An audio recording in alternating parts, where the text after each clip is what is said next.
Hogwarts Legacy Director's Cut. Is it real? What does it mean? How much is it gonna cost?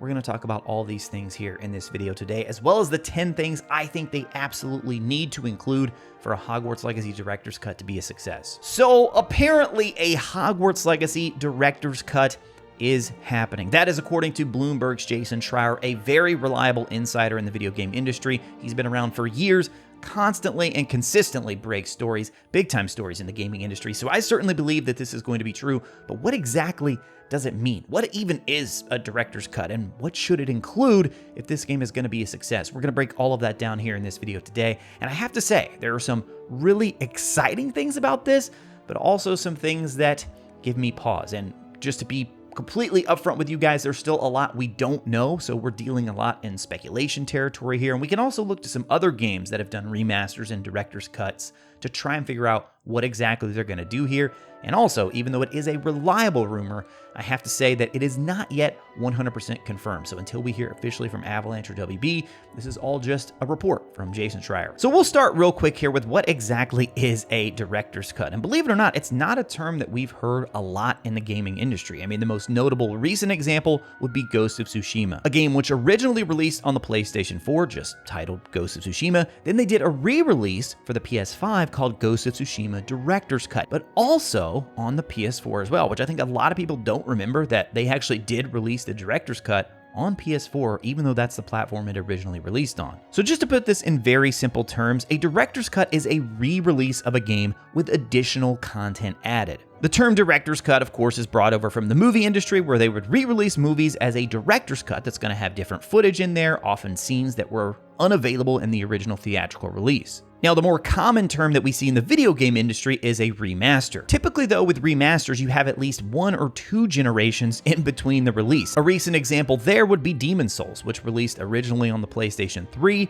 and then they completely remade it from the ground up, new graphics, everything, for the PS5. So that was released as a full standalone title. So the basic idea here is that this director's cut would essentially replace what we have now as the standard version of Hogwarts Legacy. So if people go into a store or they hop online to buy the game, it would then be the director's cut rather than the original version of the game. So the big question here is, what about the 24 million owners who already have Hogwarts Legacy? Well, that is going to lead right into our list of the 10 things we need to see in this director's cut of Hogwarts Legacy. I think it's one thing to release a brand new version of the game with hopefully a good amount of updated content to sell to new buyers, but asking 24 million players to rebuy the same game so close to its initial release, that is a pretty big ask and likely would rub a lot of fans the wrong way. To alleviate this, Hogwarts Legacy should definitely provide some sort of upgrade path for current owners. Now, how exactly would that work? Well, first of all, it depends on a lot of unknowns here. It depends on the amount of new content. We just don't know yet what is going to be added to the game in this director's cut.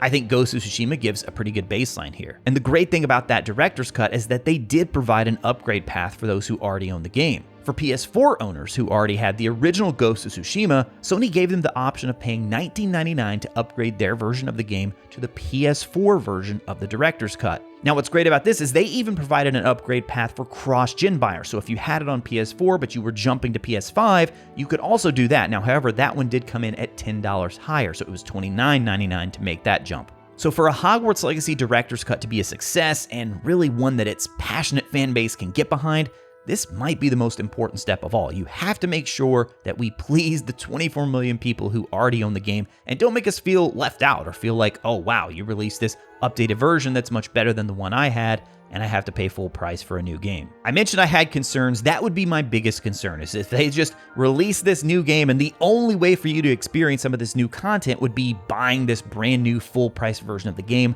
Hopefully that's not the case. All right, for the next items on our list, it's time to move into some of the fun things, the things that really get me excited in talking about what we could see in a Hogwarts Legacy director's cut, and I think we gotta have some new missions. We need something that on its own could be considered a story expansion to the game, a major DLC addition. Hogwarts Legacy was a fairly lengthy game, but by far one of the things that it was criticized for the most is that people wanted more. They wanted to stay in this world and keep doing missions with all of the students that we met along the way, diving even deeper into our story, and a director's cut would really give you the opportunity to explore some of those things. They could add additional missions with our fellow students, or even the much bigger missions like, say, the Haunted Hogsmeade quest, which is finally available to everyone regardless of where you play. Now, if we're gonna have new missions, then we also need this next piece here. In the base game of Hogwarts Legacy, we had the mongrels, inferi, trolls, spiders, goblins, humans, really quite a few in terms of a variety there of enemies. But I would love to see a couple of new enemies added in the Hogwarts Legacy Director's Cut. And they could even be variations of the enemies that we already have. What I'm really getting at here is more enemy types that would require a different style of combat. The combat and spell casting in Hogwarts Legacy was by far one of the things it was praised for the most. People absolutely love the combat. So having advanced enemy types that attack in different ways, or maybe require you to actually switch up spells as you go along, would be a really awesome addition to the game.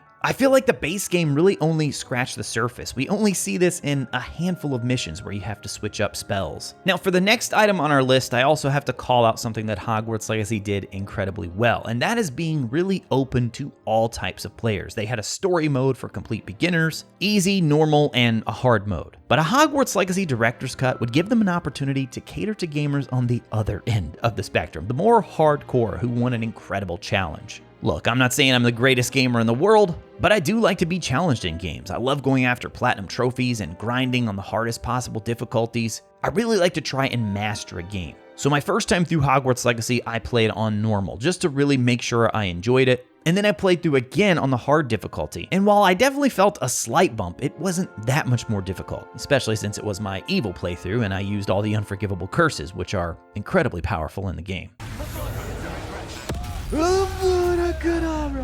Oh, and speaking of curses and spells, you guys know we gotta have some new spells in this Director's Cut. Come on, man, there are so many different spells that they could tap into here. Aguamenti, Fiendfire, Expulso. I mean, the one I want more than anything, maybe the most iconic spell in all of the Wizarding world, Expecto Patronum, right? And while you could consider all these additions I've talked about so far as separate little pieces, I really do think a higher difficulty, new enemies, new missions, and new spells would all tie in together incredibly well. Maybe some of these new enemy types are actually weak to some of these newer spells. Or maybe you have some older enemies with extra armor that require a new spell to tackle. But if we're gonna have Expecto Patronum, we would obviously need new creatures, which is the next item on our list. Actually, now that I think about it, technically we do have Dementors in the game already, but you can only see them on the Hufflepuff quest when you go to Azkaban. Obviously, the Wizarding world is home to a huge variety of different creatures. We already do have a dragon in the game, but think about all the different types of dragons that they could introduce. One creature that I would love to see both in the world and also in our vivariums is the Kelpie. Actually, while we're at it, what about a water mount in Hogwarts Legacy? We already have where we can swim. We have hippogriffs and thestrals and our broom for flying in the air, but how cool would it be if we could ride a Kelpie to traverse through the water? And of course, if we're going to talk about new creatures, we have to talk about more for the vivariums. This is by far one of the most unexpected features of Hogwarts Legacy. I never expected anything like that in the game, and it's just yet another example of the developers at Avalanche being to cater to a wide range of different playstyles. The vivariums are just so cozy and relaxing, and you can go there to get away from all the action of the main game. For me, the biggest thing that was lacking from the vivariums is just some sort of reward structure, something to really encourage you to press on and to keep upgrading. I mean, even a game like Animal Crossing New Horizons has a little rating system to judge how well you're decorating your home. I think a small addition like that or something similar could really encourage players to spend more time in the vivariums. Now, for the next item on our list, I think it's time to talk about the cut content from Hogwarts Legacy. After all, if this is going to be called a director's cut, this is the perfect opportunity to include things that were cut from the original game. Now, I know there have been a lot of videos online addressing this topic and showing all the things that were likely in the game at some point, and I do want to caution people just a little bit here to say that just because something was cut from the game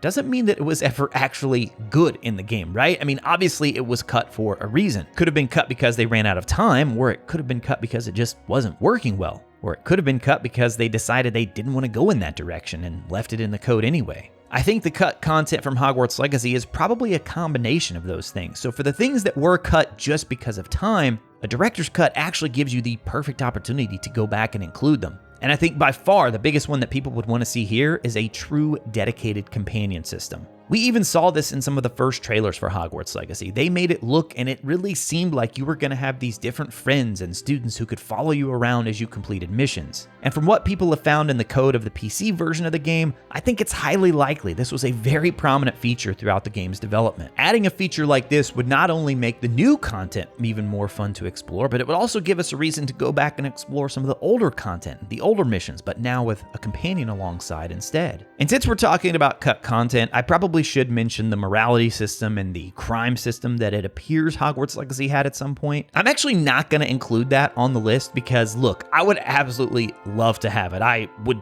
just be totally ecstatic if they put this into the game. But for me, this one almost seems too big for a director's cut. This one almost seems like something that you would have to include in a sequel instead. I mean, this is a deep system that would fundamentally change the game in a lot of ways. Same thing if you suddenly added consequences to all of our players' actions. Another thing that I absolutely think Hogwarts Legacy needed, I just don't see them being able to fit that in something like a director's cut. But who knows, I would absolutely love to be wrong. Now, something I absolutely do think they could include in a director's cut are brand new locations. The Wizarding World is home to so many iconic different locations. You have Diagon Alley, you have the Ministry of Magic, Godric's Hollow, 3 locations which we don't explore at all in Hogwarts Legacy. Now, even if you wanted to save those big locations for the sequel, what about exploring Azkaban in more detail? Maybe actually going inside and under the Black Lake. Or even going back to Gringotts for some additional missions, which I absolutely love that section of the game. I think the opening mission, the very first few levels of Hogwarts Legacy, are honestly some of the best parts of the game. And when it comes to Azkaban, we did already talk about new missions, and we know that we do have one Hufflepuff mission that goes to Azkaban, but what about a much more lengthy mission where all players go to Azkaban, and it concludes with us meeting up with Dementors and having to cast our own Patronus charm for the first time? If you guys have been around the channel for a while, you know I constantly talk about an Azkaban-themed DLC. I think it would just be so perfect. They already have the assets for Dementors in the game. They already have the assets, at least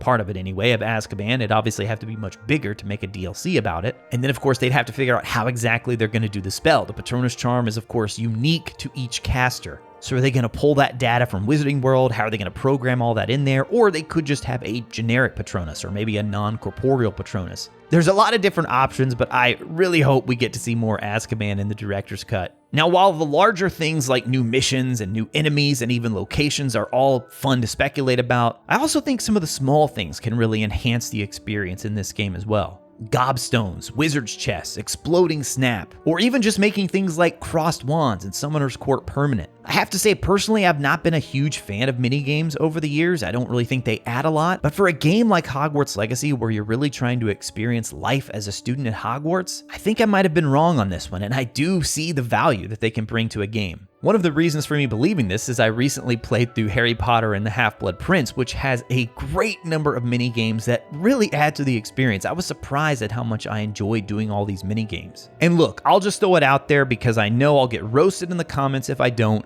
Yes, a Quidditch mini-game I think would be nice and actually possible to see in a Hogwarts Legacy director's cut. I do not think we are going to get a full-fledged Quidditch in Hogwarts Legacy. I just don't think it's going to happen. I don't think the game was really set up and designed to be a full-fledged Quidditch simulator. Again, that's where Quidditch Champions comes in. But I do think they might be able to squeeze in some type of Quidditch minigame. After all, if you think about those old school Harry Potter games, that's really what Quidditch boiled down to in those games. You didn't get to play every position. You were the seeker, you flew through some rings, and then you had a little quick time event at the end to catch the snitch. It could even be more simple than that. They could have us compete against other students to see how many times we can throw the quaffle through a hoop within like 1 minute or so. Put 2 students on a timer and see who can catch the snitch the fastest. Or let us take on the role of beater and see how many times we can hit the bludger into a target. And if they really wanted to go all out, you know what? This is kind of another entry, but just consider it a bonus one because we do have one more after this, but I'll just say it, multiplayer. We already have the base game of Hogwarts Legacy, the full single-player experience, but how awesome would it be if there was an extra mode? Whether it's a cooperative mode or a chance to just compete against our friends in mini-games,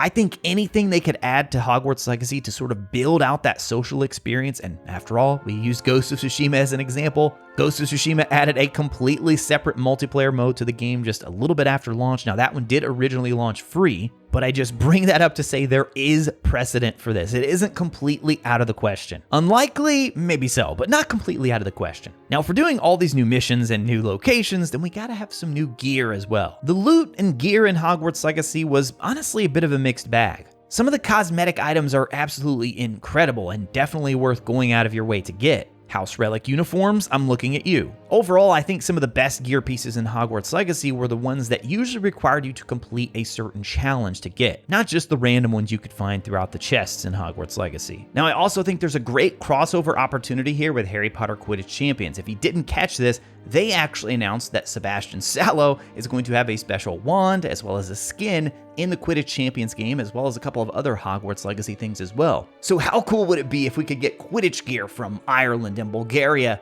into Hogwarts Legacy? I think that'd be some pretty awesome new gear. Now, they just announced a whole host of information regarding Quidditch Champions, including a brand new trailer. You can check out this video right here for my full breakdown. And I want to give a special shout out and thank you to all our members, including a brand new Tier 3 Phoenix member, The Flash, as well as Noah, Savage Khaleesi, Dylan, and Martin. Thank you guys so much. You help make all of this possible. As always, thank you all so much for watching, and I'll talk to you again soon.